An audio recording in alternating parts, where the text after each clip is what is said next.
নমস্কার সকলকে। আজকের ক্লাসে সকলকে স্বাগত জানাই। আজকের ক্লাসটা আমরা শুরু করছি ইতিহাস ক্লাস দিয়ে। তোমাদের যে জেনারেল স্টাডিজ কোর্স তার সর্বপ্রথম ক্লাস ইতিহাসের হবে। আচ্ছা, কেন ইতিহাসের হবে? কারণ ইতিহাস কিন্তু একটা পরীক্ষায় সবথেকে বেশি পার্সেন্টেজ বা ওয়েটেজ ক্যারি করে। তোমরা এটা জানো নিশ্চয়ই সবাই, যে যদি তুমি অন্যান্য যে কোনো পরীক্ষা দাও না কেন, WBCS বলো বা CGL বলো, CXL বলো বা যে কোনো এক্সাম, তুমি মনে করো আমরা যদি বলি আপার প্রাইমারি টেট বলি, যে কোনো পরীক্ষা, সমস্ত পরীক্ষায় সিজিএল মানে ইতিহাসে কিন্তু একটা যথেষ্ট আধিক্য থাকে। আর ওভারঅল সমস্ত পরীক্ষা কিন্তু সিলেবাসও প্রায় ইতিহাসের দিক থেকে সেম রয়েছে। আর আজকের এই যে আমাদের ক্লাসটা, এটা কিন্তু যে সমস্ত এক্সাম গুলো আমি বললাম, এই এক্সাম গুলো ছাড়াও যে সমস্ত এক্সামে ইন্ডিয়ান হিস্ট্রি রয়েছে, সেই সমস্ত এক্সামে কিন্তু মানে সিলেবাসকে কভার করে এই যে ক্লাসটা তৈরি করা হয়েছে। ঠিক আছে, তো চলো আজকে ক্লাসটা আমি শুরু করব। এই ক্লাসটা এখন কেউ লাইভ দেখছো বা ইন ফিউচার কেউ রেকর্ড দেখছো, যারা যখনই দেখো না কেন, আমি চেষ্টা করছি সেইভাবেই তৈরি করার, যাতে কোনো রকম সমস্যা না হয়। বুঝতে পারলে? তো চলো আমি ব্যাপারটা আলোচনা করছি আজকে ক্লাসটা দিয়ে। তো আজকে আমাদের টপিক যে সভ্যতা, সভ্যতা কিভাবে এলো। দেখো, একটা সভ্যতা আসতে গেলে প্রথমত মানুষের আবির্ভাব ঘটতে হবে। তো মানুষের আবির্ভাব সম্পর্কে আমরা জানবো ফার্স্টে, কখন হয়েছে, কবে হয়েছে, কোথায় হয়েছে, তারপরে আলটিমেটলি আমরা সভ্যতা এন্ট্রি করবো। ঠিক আছে, দেখো মানুষের যদি আবির্ভাব বলা হয়, পৃথিবীতে মানুষের প্রথম আবির্ভাব ঘটে আজ থেকে প্রায় 4.2 মিলিয়ন বছর পূর্বে। ঠিক আছে, এবং এটা হয় কিন্তু আফ্রিকাতে। তো আমি তোমাদেরকে কিভাবে পড়াবো, এটা হচ্ছে আমি তোমাদেরকে এরকম জিনিসগুলো লিখে দেবো। ঠিক আছে, যে আজ পুরো জিনিস লেখা হবে এবং এখান থেকেই তোমাদেরকে কিন্তু নোট পুরোপুরি তৈরি করতে হবে, বা তোমরা যদি এটাকে স্ক্রিনশট নিয়ে নাও, ঠিক আছে, স্ক্রিনশট থেকেও কিন্তু নোট হয়ে যাবে। আজ থেকে প্রায় 4.2 মিলিয়ন বছর আগে, 4.2 মিলিয়ন বছর আগে মানুষের আবির্ভাব হবে।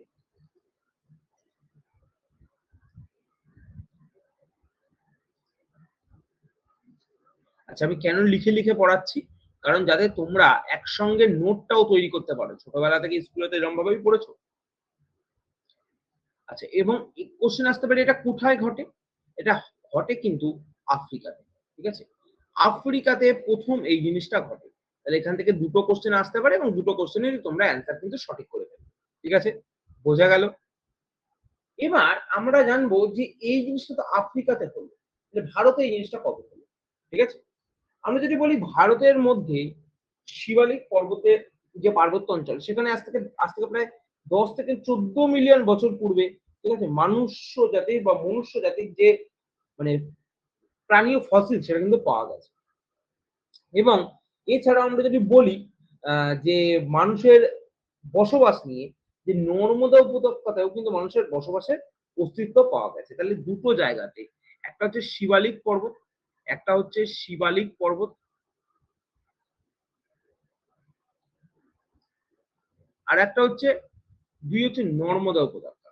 এই দুটো জায়গায় ভারতে কিন্তু মানুষের যে মানে বসবাস, সেটার কিন্তু নিদর্শন পাওয়া গেছে। ঠিক আছে, এবং এই দুটোর যদি আমরা বলি, ঠিক আছে, এইটা হচ্ছে প্রায় 10 থেকে 14 মিলিয়ন বছর পূর্বে, এবং এইটাকে যদি আমরা বলি তাহলে হচ্ছে 1.4 মিলিয়ন বছর পূর্বে, 1.4 মিলিয়ন। ঠিক আছে,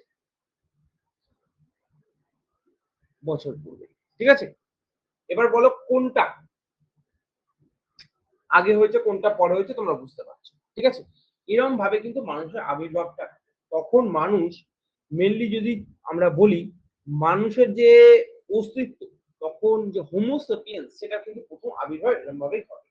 এবং তারপরে আস্তে আস্তে বিভিন্ন যুগ আসে, সেই যুগের মধ্যে দিয়ে মানুষের ট্রান্সফরমেশনটা হয়। বোঝা গেল ঘটনা কি ঘটে কি ঘটেছে? এবার সেই যুগগুলোকে আমরা বলি, যদি আমরা কয়েকটা সিস্টেমের মাধ্যমে বলবো। ঠিক আছে, এক নম্বর হচ্ছে প্রাচীন প্রস্তর যুগ, এক নম্বর হচ্ছে প্রাচীন প্রস্তর যুগ, এক হচ্ছে প্রাচীন প্রস্তর যুগ। ঠিক আছে, দুই নম্বরে হচ্ছে মধ্য প্রস্তর যুগ, এক হচ্ছে প্রাচীন প্রস্তর যুগ, একটা হচ্ছে মধ্য প্রস্তর যুগ, আর তিন নম্বরে কি আছে, নব্য প্রস্তর যুগ।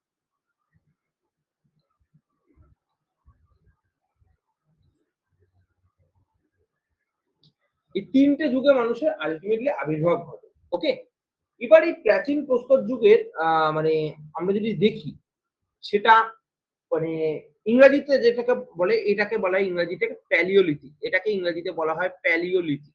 প্যালিওলিথিক, ঠিক আছে? এবার কোন টাইম পিরিয়ড সেটা আমি বলছি। আর এটাকে বলা হয় মেসোলিথিক, এটাকে বলা হয় নিওলিথিক। এটা হচ্ছে মেসোলিথিক, এটা হচ্ছে নিওলিথিক। ওকে, এটা হচ্ছে মেসোলিথিক, এটা হচ্ছে নিওলিথিক। এবারে যে প্রাচীন প্রস্তর যুগ এর টাইম পিরিয়ড কোনটা ছিল, মানে কোন সময়কালে প্রাচীন প্রস্তর যুগের বিকাশটা ঘটেছিল, এটা up to up to 9000 BCE, up to 9000 BC, ঠিক আছে? মধ্যপ্রস্তর যুগ কোনটা, এটা হয়েছিল 9000 থেকে 4000, 9000 থেকে 4000 বিসি, এই টাইম ফ্রেমে এটা তৈরি হয়েছিল।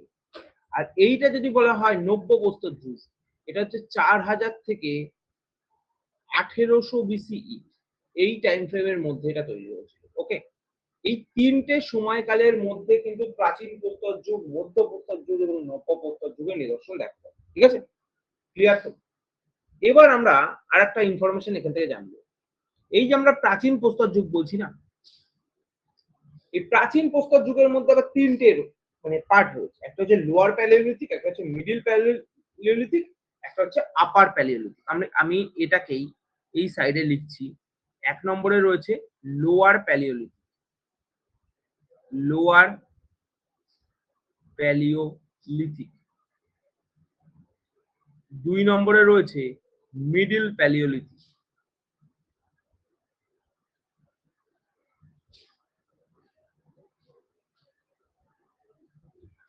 আর 3 নম্বরে রয়েছে আপার প্যালিওলিথিক। ওকে,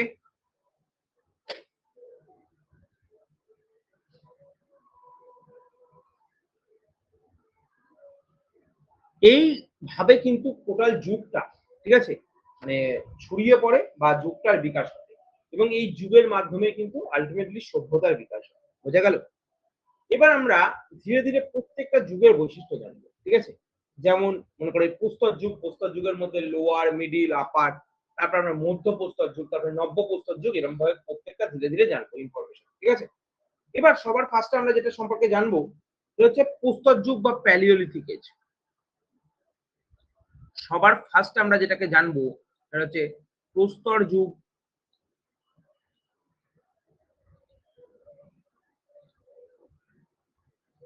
বা প্যালিওলিথিক এজ। প্যালিওলিথিক এজ, এটা সম্পর্কে আমরা জানবো এখানে কি কি বৈশিষ্ট্য ছিল। ক্লিয়ার? এগুলো আমরা ধীরে ধীরে ওয়ান বাই ওয়ান করে জানবো। প্যালিওলিথিক শব্দটি প্রথম ব্যবহার করেন জন লুক। এই শব্দটি প্রথম ব্যবহার করে, এখান থেকে আমাদের ফার্স্ট ইনফরমেশন, এই শব্দটি প্রথম ব্যবহার করেন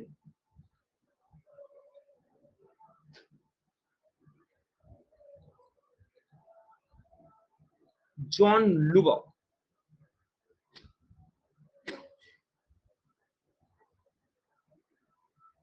জন লুবক। ওকে, তারপর আমরা যদি বলি এই সময় মেনলি মানে মানুষের মানে কি রকম ছিল, মানুষ এই সময় মানুষ অস্ত্র শস্ত্র তৈরি করত এবং যেটা মেনলি কোয়ার্টজাইট পাথর দ্বারা। তো এই জন্য এই যে জেনারেশনটাকে কোয়ার্টজাইট এজও বলা হয়, কোয়ার্টজাইট এজও বলা হয়। এই জন্য এই জেনারেশনটাকে কোয়ার্টজাইট এজও কিন্তু বলা হয়। ঠিক আছে, কোয়ার্টজাইট এজ কোনটা, এবং এই সময়ের যে মানুষরা যারা এই সময় ছিল তাদেরকে কি বলা হতো, এই সময় মানুষদেরকে বলা হতো কোয়ার্টজাইট ম্যান। এই সময় মানুষদেরকে বলা হতো কোয়ার্টজাইট ম্যান। ওকে, তাহলে কি হলো, প্রস্তর যুগে মেনলি তারা শিকারের, শিকার বলো এ বলো এই সমস্ত কাজের জন্য যে অস্ত্র শস্ত্র দরকার সেগুলো রেডি করতো। ঠিক আছে, বোঝা গেল তো? এবং যদি বলে ভারতের প্রথম প্রস্তর যুগের পাথরের আবিষ্কারক কে, ভারতের প্রথম প্রস্তর যুগের পাথরের আবিষ্কারক কে, এই কোশ্চেনটাও আসতে পারে। এই কোশ্চেনটা যদি দেয় তাহলে আমরা লিখবো রবার্ট ব্রুসফুট। রবার্ট ব্রুসফুট ভারতের প্রথম প্রস্তর যুগের পাথর আবিষ্কার করেন। প্রস্তর যুগের পাথর আবিষ্কার করেন।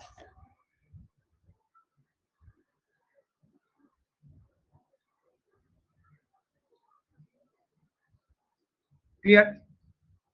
এই হলো প্রস্তর যুগ সম্পর্কে ইনফরমেশন। এরপরে আমরা ধীরে ধীরে এই প্রস্তর যুগের ভেতরে বিভিন্ন জিনিস যেগুলো লোয়ার প্যালিওলিথিক, মিডল প্যালিওলিথিক, আপার প্যালিওলিথিক সেগুলো সম্পর্কে জানবো। ঠিক আছে, চলো এবার সেগুলোতে আমরা ফোকাস করি। সবার ফার্স্টে আমরা জানবো লোয়ার প্যালিওলিথিক বা প্রাচীন প্রত্নপ্রস্তর যুগ। আমি ইংরেজিতে লিখছি লোয়ার প্যালিওলিথিক।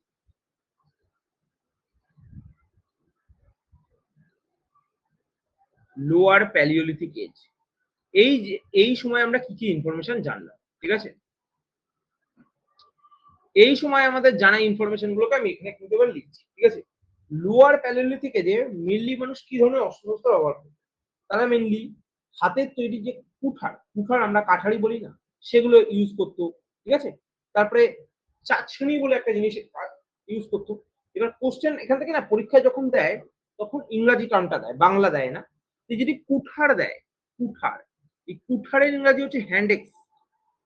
হ্যান্ডেক্স পরীক্ষায় তোমায় কিন্তু এই ইংরাজি ফর্মটা কিন্তু লাগবে, ঠিক আছে? হ্যান্ডেক্স।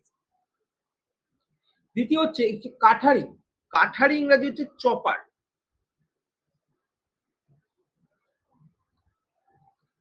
চপার এগুলোর ইউজ তারা করতো, ঠিক আছে? আর চাছনি, এই আমি যেটা বলছিলাম না, চাছনি বলে একটা জিনিস, চাছনি। এই চাছনি মেনলি এটা হচ্ছে ক্লিনার্স, মানে কোনো দেখো সেই সময় মেনলি কি ছিল, সেই সময় প্রচুর জঙ্গল, চারিদিকে জঙ্গল রয়েছে, সেগুলোকে কাটতে হবে। তো সেই জিনিসগুলোকে যদি কাটার দরকার পড়ে, এই জিনিসগুলো হ্যান্ড এক্স, চপার, ক্লিনার্স লাগবে কিনা? অবশ্যই লাগবে। এই জিনিসগুলো লোয়ার প্যালিওলিথিক এজে মানুষ ইউজ করতো, ঠিক আছে? এবং তারা কোন কোন জায়গায় থাকতো, তাদের লোকেশন কোন কোন জায়গায় ছিল এটা জানতে চায়, ঠিক আছে? বা এটা দরকার পড়ে। তাদের লোকেশন যদি আমরা বলি বা কোন কোন জায়গায় তারা থাকতো সেটার দিকে যদি আমরা তাকাই, তাহলে আমরা বলবো বেলান উপত্যকা। বেলান উপত্যকা। বেলান উপত্যকা কোথায়? কোশ্চেন। বেলান উপত্যকা হচ্ছে মধ্যপ্রদেশে। মধ্যপ্রদেশে বেলান উপত্যকা, ঠিক আছে? ভীমবেটকা। ভীমবেটকাও কিন্তু মধ্যপ্রদেশে। ভীমবেটকা। এবার বলো এই সমস্ত জায়গায় মধ্যপ্রদেশে কত গাছ, সব থেকে বেশি গাছ তো সেখানে ভীমবেটকা, এটাও মধ্যপ্রদেশে, ঠিক আছে? তারপরে তারপরে সিংভূম, ঝাড়খণ্ডে, যেটা ঝাড়খণ্ডের সিংভূম, ঠিক আছে? এই সমস্ত জায়গায় কিন্তু তারা প্রত্যেকে থাকতো, ঠিক আছে? এই সমস্ত জায়গায় তারা প্রত্যেকে থাকতো। তাহলে বোঝা গেল তাদের লোকেশন কোথায়, তারা কি ইউজ করতো এবং তারা কেন ইউজ করতো, ঠিক আছে? এবার আমি যাচ্ছি মধ্য প্রস্তর যুগ বা মধ্য প্রত্নপ্রস্তর যুগ বা মিডিল প্যালিওলিথিক এজে। ওকে, এবার আমি ফোকাস করছি মিডিল প্যালিওলিথিক এজে।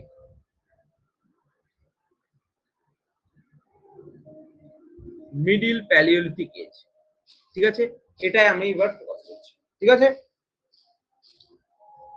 মিডিল প্যালিওলিথিক এজ, এই যুগের মানুষ আগে যে অস্ত্র ইউজ করতো তার থেকে একটু চেঞ্জেস আসলো এবং একটু উন্নত ধরনের অস্ত্র-শস্ত্রের ব্যবহার কিন্তু শুরু হলো, ঠিক আছে?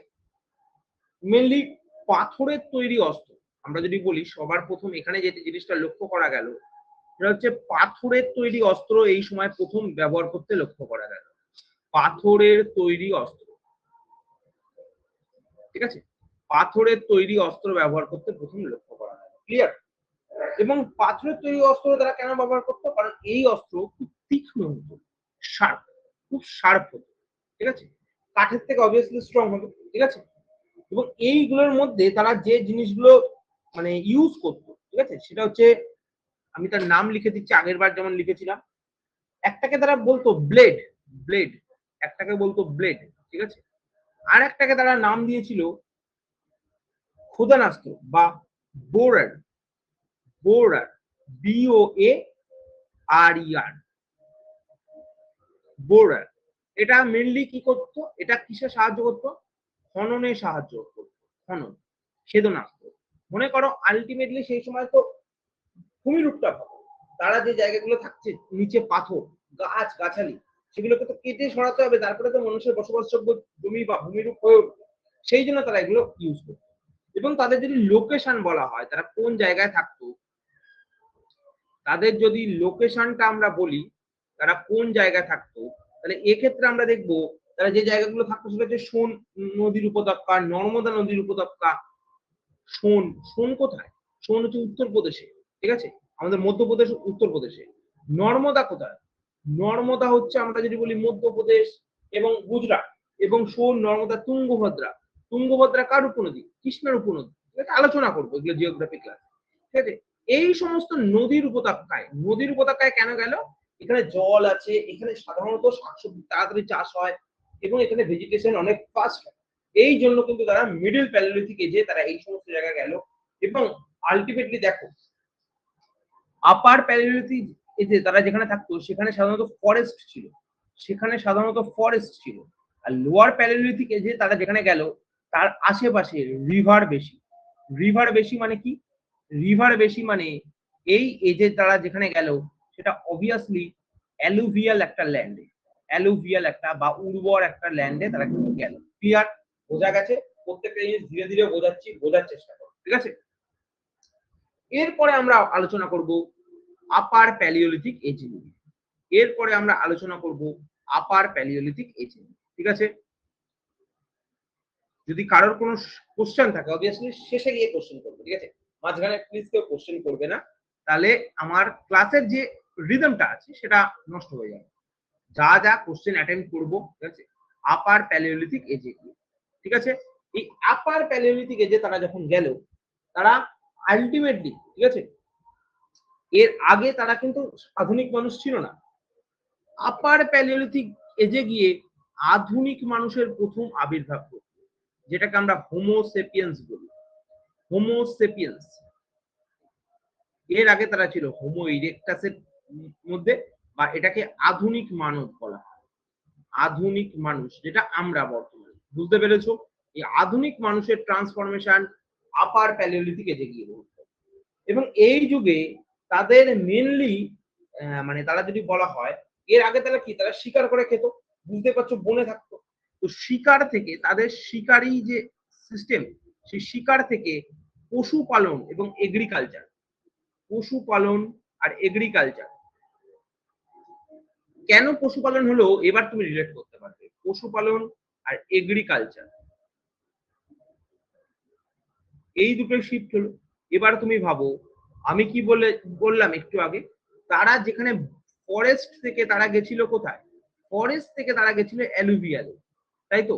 এই অ্যালুভিয়ালে এই জিনিসগুলো হয় কিনা আমাকে বলো, অ্যালুভিয়ালে পশুপালন এগ্রিকালচার হয় কিনা, অ্যালুভিয়াল মানে উর্বর, অ্যালুভিয়াল মানে উর্বর মৃত্তিকা, সেখানে তো অবভিয়াসলি এগুলো হয়, বোঝা গেল। এইভাবে কিন্তু জেনারেশন টু জেনারেশন চেঞ্জ হলো এবং তারা শিকারের জায়গা ছেড়ে দিয়ে তারা কিন্তু মানে আস্তে আস্তে পশুপালন এগ্রিকালচার এগুলোর দিকে ফোকাস শুরু করবে, ঠিক আছে। সম্পূর্ণ ফেজে কিন্তু এখানে যায়নি, ঠিক আছে, তারা শুধু ফোকাস শুরু করেছে, ঠিক আছে, মানে এই দিকগুলোতে ফোকাস, এখানে এই দিকগুলোতে ফোকাস করেছে আপার প্যালিওলিথিক দিকে, বুঝতে পেরেছো, ঠিক আছে। এবার আমি সম্পূর্ণ এখান থেকে যে যে কোশ্চেন যেখানে ফল্ট হয় সেখানে আমি ধরিয়ে দেবো, কোনো চিন্তা নেই, সবাই শান্ত থাকো, ধীরে ধীরে জিনিসগুলো হবে, ক্লিয়ার। এবং তাদের লোকেশন কোথায় হলো, তাদের লোকেশন, তাদের লোকেশন যদি আমরা বলি সোহান উপত্যকা,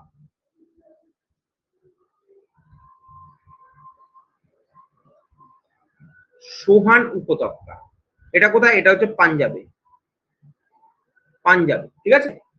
তারপরে বেলান উপত্যকা, বেলান উপত্যকা মধ্যপ্রদেশে,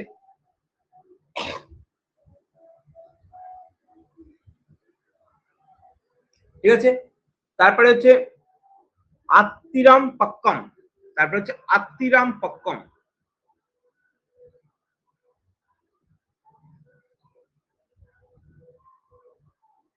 আত্মিরাম পক্কম এটা হচ্ছে তামিলনাড়ুতে। ক্লিয়ার? এই সমস্ত জায়গায় কিন্তু তারা বসতি স্থাপন করবে। বোঝা গেল? আজকে আমি এইটুকু কভার করলাম।